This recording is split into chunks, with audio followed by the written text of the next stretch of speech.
Are you a brewhead? I'm a brewhead. Are you a brewhead? I'm a brewhead. Y'all are brewheads? Yeah, we brewheads. So pour a glass of craft beer, we can do this. Yeah. What's good, y'all? This is C Certified Brewhead, and welcome to episode 146 of Beer Knowledge, the podcast. This afternoon, we are in glorious Montreal, Quebec, at Boswell Brewery with two very attractive gentlemen, JP and JF of HECO Session Ales. Fellas, thank you for joining me. What's Right, up? sir. Great to finally have you guys on. Yeah, me too. I'm happy. You guys arguably the newest brewery in Quebec? Yeah. Well, I don't know. Yeah. Probably. Could be. Let's say yes. Let's say say yes. yes. For the sake 3 of- weeks. 3 That's pretty weeks, new. 4 weeks. So yeah, that's pretty. I'd say Yeah. at least right now, that's what we're dealing with. So we're gonna crack a beer, and then we're Yes. gonna get into how you guys all got started. We're gonna start with your Witbier. Yes. Yes. Let's start with the Witbier. Tell us about this one, fellas. It's very sexy. All right. Yeah. So you want me to serve it at the same time? Oh. There you go. Yeah. All right. So You know what's up. yeah. That projected. I like So that. this is our Witbier. It's a session Witbier. Yep. Okay, I got a bit of foam there.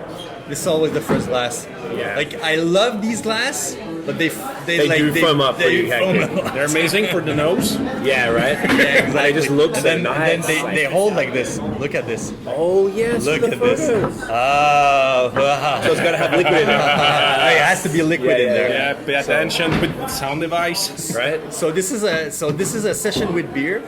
We brew it Thank you, because sir. we all only do session beers, right? So this is a 3.6% wheat beer. We brew it with coriander and also like whole oranges. Whole oranges. So pretty much what we do is we brew the beer, and once we start the fermentation, we use like the whole oranges, like not cut, not zested, not open, not like whole complete oranges, and we ferment the beer with it like the entire time. Right. So it gives like it gives a bit of a like orange pulpy, like really pulpy like feel to the Zesty. also, and then also with the white of the orange. You know what I mean? Like It's like the orange juice is filtrated by the peel. by the peel. So you Right. yeah, And and then does it like melt through the peel, like having the whole orange in the fermenter? Oh, yeah. Melt's the wrong word, but does it kind of eat through it and then get to the orange? it gets to the orange because at the end of a brew, like after like a few days, the orange kind of opens up. It cracks open, and then it liberates the juice also. So so you sort of get everything. You get the freshness of the fresh orange. You know what I mean? Yep. But you get also the juice of it. Right. Yeah. And with the Indian coriander too. Like I always I have a feel of like very floral, or even like celery. Okay.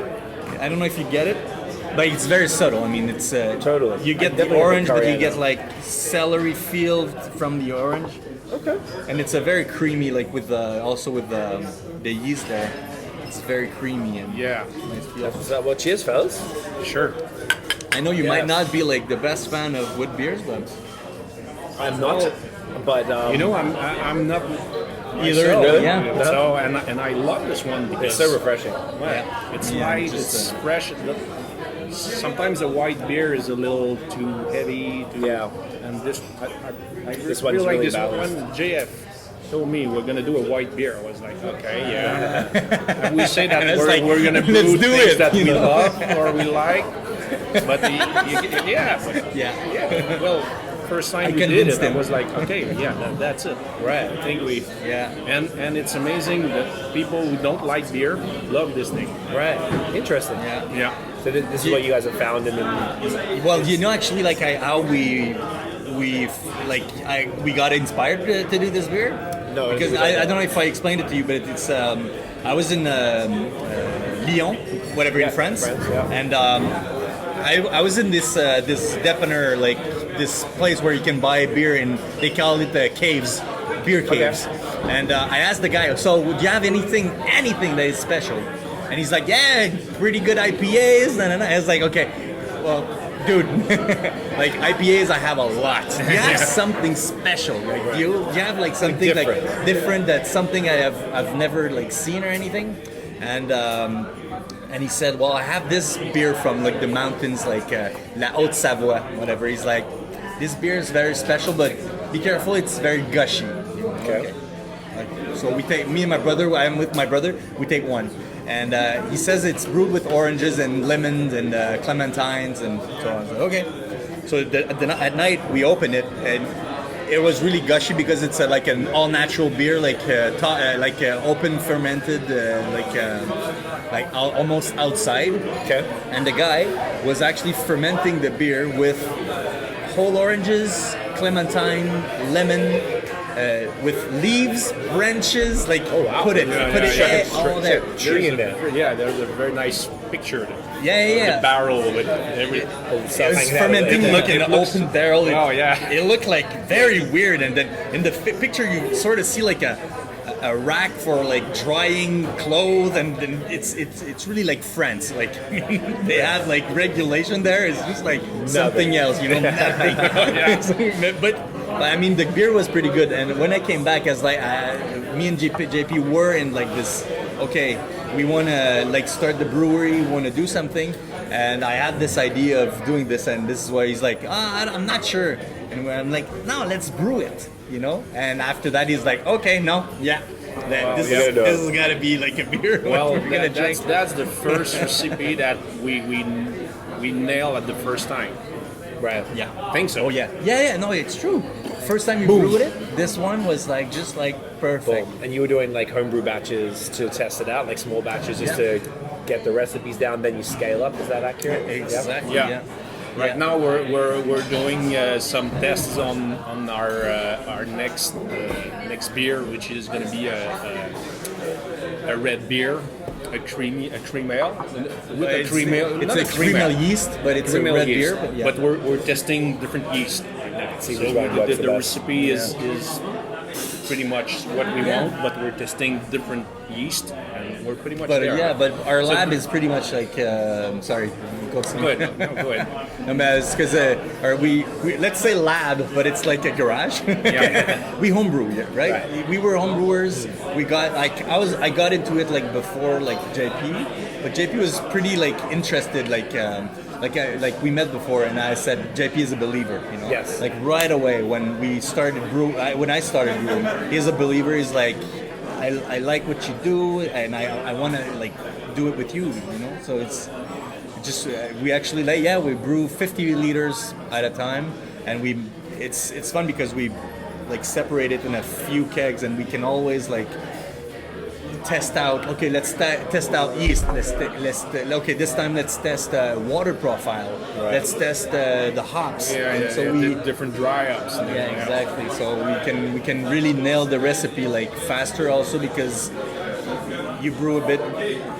You brew the test, right? Right. Yeah. Okay. So that's pretty much like that was kind of my next question was like how did it all get started?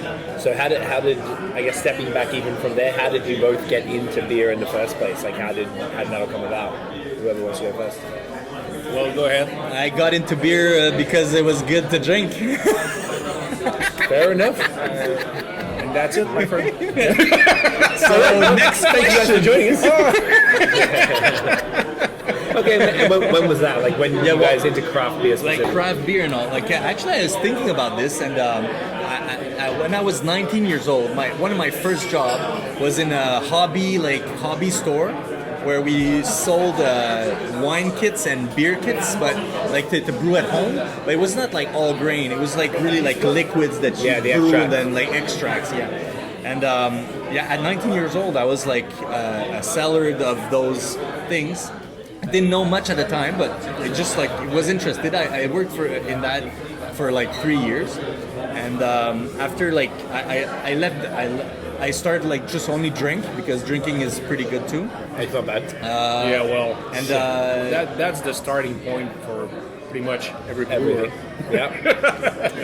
Getting drunk. And I have one brother is like mostly like he's like a he's got a scientist like mind, and he wanted to try it out, like all grain brewing. And I was like, oh, let's do it. Let's do it. And I never stopped. Like Right. from the get-go, it was super fun, super like ghetto-y, and the first time went super bad, but then the beer was good, and I just like loved the way that went. Yeah. Okay.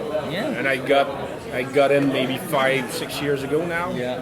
With them, and we just brewed together, and at one point we decided to do it together, and Yeah. from there it's been going fast, Right. Because we had the project in our mind, and we were like, okay, we do it, and that's it. It took maybe how many years? 2 years, 3 years? Before,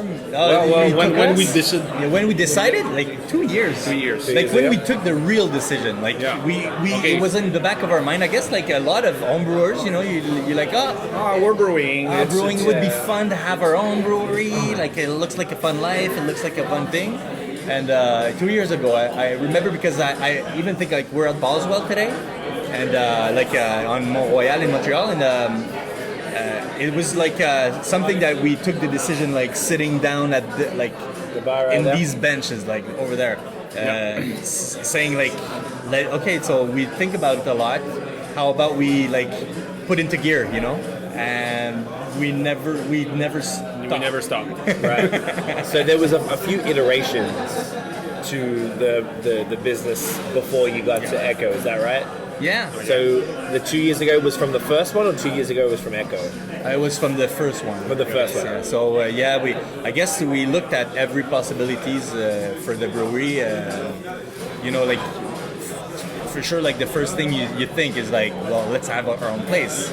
And we looked into brew pubs, and very quickly we were like, we're not like into restoration. We're not into making food, And fast enough, I know you can get like associates and then chefs and all, but we were like, do we really want to like Deal with the restaurant. deal with like food, And so the answer was no. And after that, we looked into like having our own like brewery, Like a tap room. like a tap room, and then like industrial. Four Origins or Four Brasserie or Origins, something. Yeah, exactly. yeah. It was like exactly like Four Origins. Like, Gotcha. People like can the bring their own model. food, Yeah, but then it's primarily drink the beer. a tap room, and that also lets you have the to-go license, so you can sell cans and bottles. Exactly, and then you brew to can, and then you can to distribute. Perfect. Yeah, It was pretty much like the plan. Like JP could talk to you about it like with a great emotions. Finding like the place for cities is like the place to brew in a city that doesn't have a brewery is pretty hard. Very complicated. Very complicated. Very complicated to Yeah. find. Everybody at the beginning was telling us, "Oh, when you're gonna have a place, you'll see." And we were like, "Okay, the place is gonna be very hazy. No worry." And they were right. It's very complicated to find a place because every city has different regulation, and it's Yeah. Oh well. man. We tried in Chambly, in Saint-Hilaire, in Saint-Basile, in Saint-Bruno, and it was all different. Yeah. Right. Very complicated. All different, and every time you have to go at the Conseil de Ville, I don't know, to Like city council. city I council guess. to pitch the project, and they're gonna think about it. Think about it So- for like so 3 you- months, So and then you're gonna lose a year every year. Right. So So- them just deciding. Yeah. Yeah. Oh, yeah. And then me and GP are like we're very like energetic. We like want like a forward person. Yeah, yeah. Like when we have an idea, we don't have it in the feet. We have it in the mind. So we want to go like we want to tackle it and then Just go straight for it. take it. And then after a year of struggling trying to find the place, we were like, okay, well, you know what? Maybe like starting with let's test the concept. At this point, we found out like HECO was the thing we wanted to do. Okay. Like session beers. I was like, I think this is something that is like in demand. Where did that come from? What inspired you to do session only? Like when you Go ahead. the need to drink more than one? and not feeling like dizzy and all boozy and sleepy and it's like sometimes, a lot of times, people are like microbrewery or strong beer. Yeah, It's a like lot of associated. Yeah. And we were like, okay, we're gonna start a brand that is gonna be no Compromise. no compromise, Yeah. and when you buy a HECO, you buy low ABV. Yeah. So no worries, you buy that, it's Yeah. gonna be low ABV. Like having like a strong promise, like a real promise, like just not like we drink and we brew any types of beer, you know. It's like just like if you think of us, you think of low ABV, you know. Right.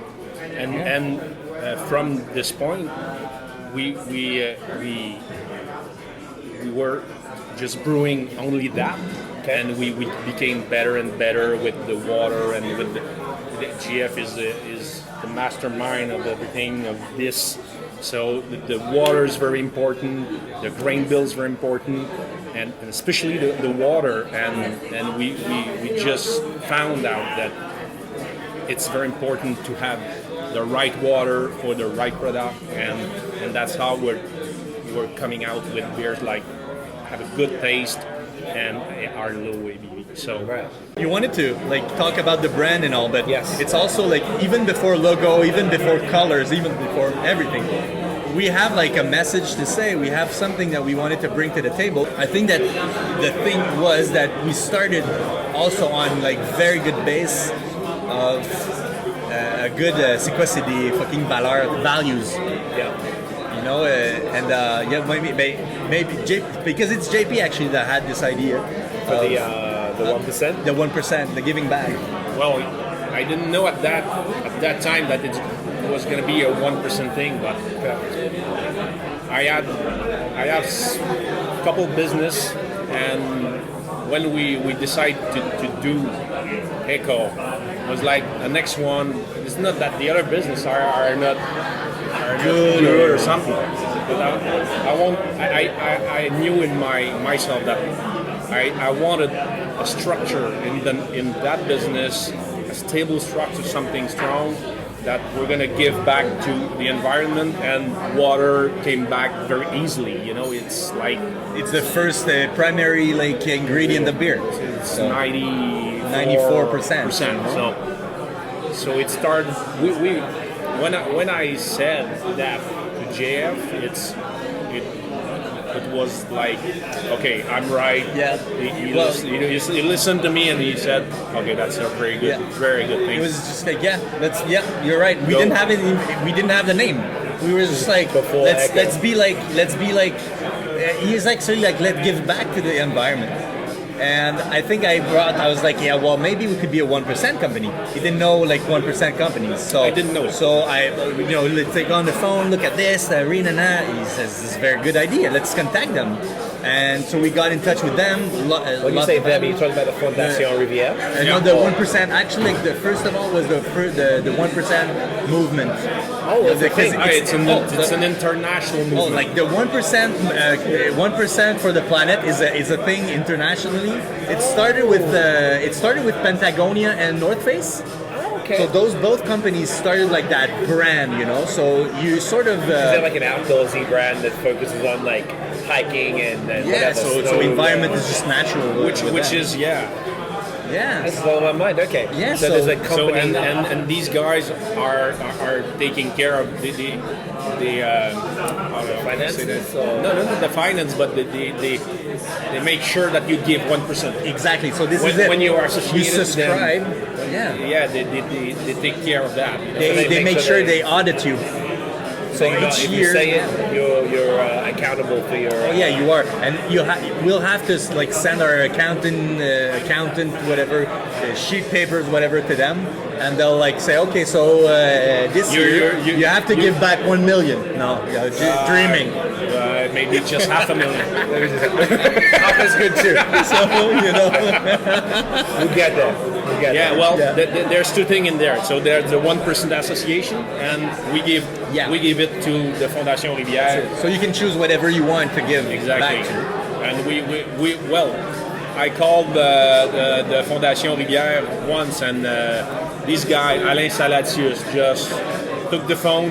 He's great. This And guy. 2 minutes after, we were like, he said, okay, Let's do it. let's do it. I'm happy. They struggle so much to have money, and these guys are giving their life to do that. That's literally, eh? literally. It's they're good people. He's an engineer, is retired, but that's his retiring project. Career. Right. Well, He's doing it like 80 hours a week. and we were at their reunion. an annual whatever like, Annual meeting, yeah. and we were like, okay, they work very hard, and they struggle to have money. And I was when I came. At the end of the meeting, I was so proud to give them money. Right. Oh yeah. You're like, okay, they really need it. Oh, and yes, they have they like need it. incredible ideas. Yeah. Not They much don't have- means. and the government doesn't give them almost anything. So they need some people like us. And there's a lot to do. Yes. Yes. That there is. So what is the I guess the English is found like the River Foundation? Yeah. So, yeah, the And River what do they do?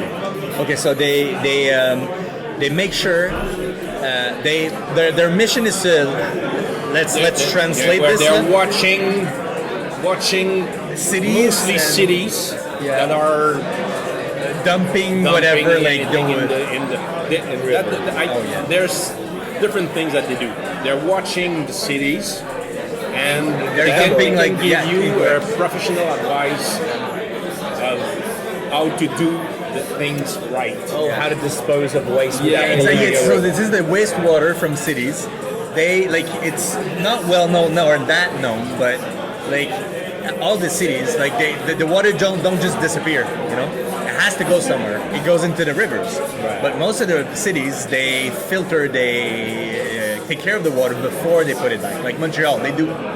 Like they'll like whatever treat the water before they put it back into the St. Lawrence River.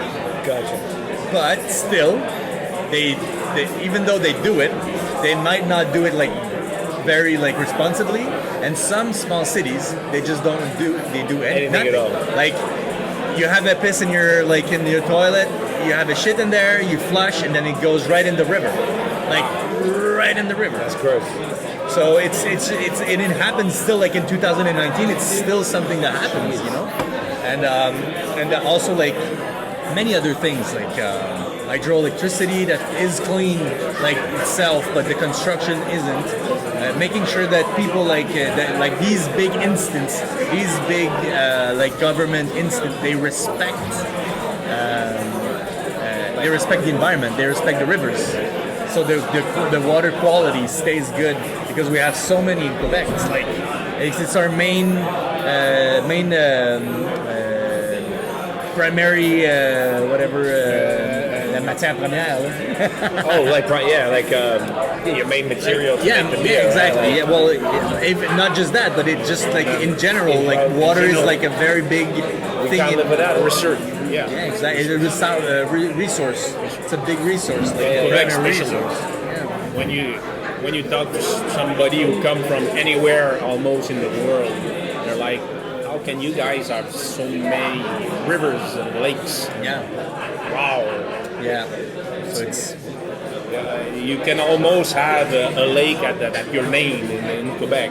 So many. Yeah, well, you just have to fly by, land on it and then be like, You say, this is mine. That's the apocalypse lake. We all need one of those. We need the off the grid for when the zombie apocalypse happens. We need that shit. oh yeah. Yes. All right, so we'll talk about that. You need a little boat in the middle of the lake. and those little houses that are made out of shipping containers, so they're small and compact. Yeah. And then you have your own farming community around it. I thought about this a lot because when shit goes down, we'll be prepared. Yes. You know what I'm you very need to be worried about prepared? the zombies myself. You know what you need to be So you didn't bring an axe. prepared? You need to be prepared with the axe. So why do we have an axe? This is the last Oh, you'll find out. I was looking for the right moment to bring it out. It's the end of the lightning round.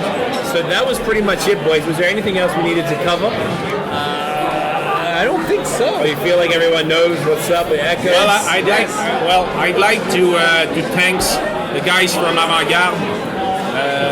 Yeah, Sean and Renaud. Sean and Renaud that we did our first collaboration Oh, yeah, man. with them. Right, Just even to say before. that we did a very very good improvising with them. And they were like supportive of us like from the get go. I mean, they gave us so many like very helping like infos and everything. And I think we brewed in their first week of We were activities. like number 3 batch or something like that. It was That's amazing. great. Yeah, that was good. That was good. So thank you guys. And Boswell too, Phil, Nick, and Sophie, and These guys the here entire have gang. been very helpful too. So that pretty much I'd like to thanks my friend here. Okay, let's give a hug. Give a hug. Get in there. There you go. This guy. Okay, let's three group No, you guys are awesome. I mean, this is coming out next week, so you have fresh batches of the beer in stores. I know Yes. it's sold out recently. Yes. So It's you coming. should better get it back again. Hey, actually, like next week, when it's gonna come out, we have a fresh batch of hazy IPA this time, like real hazy. We got like our fresh batch of Witbier too that is out. Oh, yeah. We're going more and more places that it's available. People ask us a lot where they can find it, and I think like if you want to write us on Facebook, on Instagram, do it. Even on Twitter, if you want. You probably didn't check that too much, eh? But I have it. I have it. This guy. I have it. It's his big brother. He's in trouble. Wait till we finish. I have a Twitter account. I set it up with you, and then And that's it. But you can write to me on that. And anyway, you can write on us and on because our distributor is one like a very good distributor in Quebec, like one of the main. And it's called Transbrew, and on their site there's also like a beer finder, so you can go. Yeah. The plan is to bring it back to our site, but still, we're a startup. We're starting. It's step by step for now. Right. We're gonna get to it. We're gonna get to having it on our site, but for now it's on Transbrew. Gotcha. Yeah. Okay, perfect. Where can everybody find Echo online? Okay, online. So it's echosessionels, blueearl.com. Then you can go on our Facebook, the same at echosessionels. At Echo Sessionels. Echosessionels. Instagram, the same at echosessionels. And on Twitter, echosessionels. Very convenient, is it not? Yes. Isn't it? At Echo Sessionels everywhere. It's consistent Echosessionels. on every platform. Very easy, very accessible, I had very good console. very good. Expert, some might say. Oh yeah, I don't know who's these guys.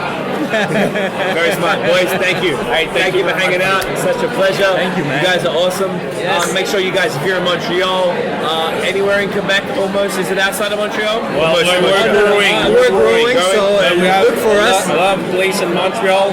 And now we're expanding Around to main cities. Montreal, big place in Quebec, Gatineau, Sherbrooke, Quebec. Nice. But it's growing. It's growing. It's growing. So if you're around at least the south western part of Quebec, you're going to be around. But keep checking out. Hit them up on social. Guys, thank you so much for watching. If you enjoyed the episode, mate, boom, smash the thumbs up. Hit subscribe below. Hit the notification bell so you know when the new stuff drops. Follow us on social media at BAOS Podcast everywhere. See how convenient that is? And check out the long form audio so you can hear extraordinarily attractive gentlemen like these two right here. Talk about craft beer, iTunes, Apple Podcasts, Spotify, all that. That's it, guys. Thank you for watching and listening. We'll see you in the next episode. Cheers. And group up!